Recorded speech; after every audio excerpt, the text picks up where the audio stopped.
అన్ని వదిలేసి దేవుడా దేవుడా అంటే కూడా కుదరదు. అదేవిధంగా వాటి కోసం ఈ యొక్క ఆరాధన వదిలేసినా కుదరదు. అందుకే బ్యాలెన్స్డ్గా మనం ప్లాన్ చేసుకొని వెళ్ళాలి. ఈ యొక్క ప్లాన్ కూడా ఎలా ఉంది అనేది ఖురాన్ మరియు హదీసుల్లో నేర్పించడం జరిగింది. మరి ఇదే విషయం అంటే ఈ యొక్క విషయం మొత్తం కూడా ఆరాధనలో 3 రకాల భాగాలు ఉన్నాయి. దాన్ని అర్థం చేసుకోవడం కోసం మాత్రమే ఈ యొక్క విషయాలు చెప్పడం జరిగింది. మరి ఆ యొక్క విషయాలు ఏంటంటే, ముందుగా మనస్సుతో మనం దేవుణ్ణి తెలుసుకోవాలి. అసలు దేవుడు ఎవరు, ఆయన ఎలా ఆరాధిస్తున్నాం, ఎలా ఆరాధించాలి, మనం దేవుడు అని ఎవరిని అనుకుంటున్నాం, ఇది అంటే అల్లా అని ఎవరిని అనుకుంటున్నాం.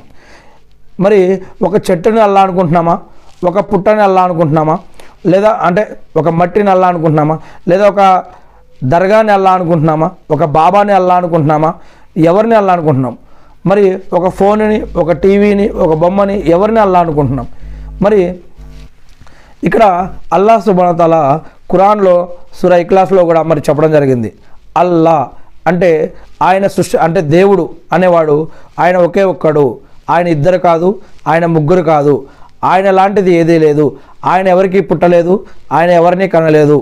ఆయనకి ఖురాన్లో సూరా ఆయతుల్ కుర్సీలో కూడా చెప్పడం జరిగింది, 2వ సూరాలో 255వ వాక్యంలో, ఆయనకి కునుకు కానీ నిద్ర కానీ పట్టదు, అవసరం లేదు.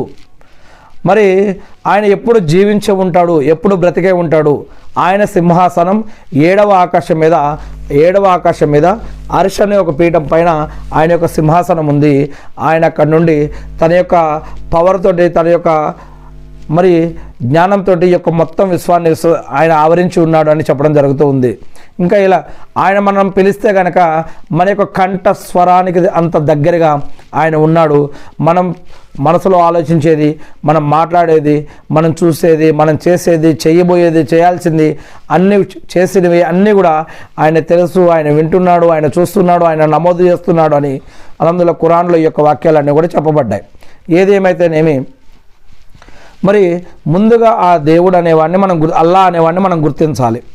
దాని తర్వాత మరి ఈ యొక్క అల్లాని మనసుతో ఆరాధించాలి, నోటితో ఆరాధించాలి, శరీరంతో కూడా ఆరాధించాలి. ఇవి 3 రకాల ఆరాధనలు: మనసుతో ఆరాధన, నోటితో ఆరాధన, శరీరంతో కూడా ఆరాధన.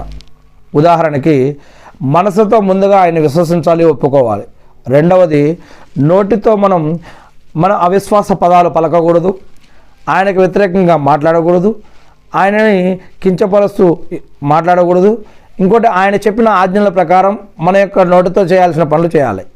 అదేవిధంగా శరీరంతో ఆయనకి ఏ విధంగా అయితే సజ్దాలు, రుకులు, నమాజులు ఎలాగైతే చేస్తూ ఉన్నామో అలానే ఈ యొక్క శరీరానికి, ఈ యొక్క నోటికి, ఈ యొక్క మనసు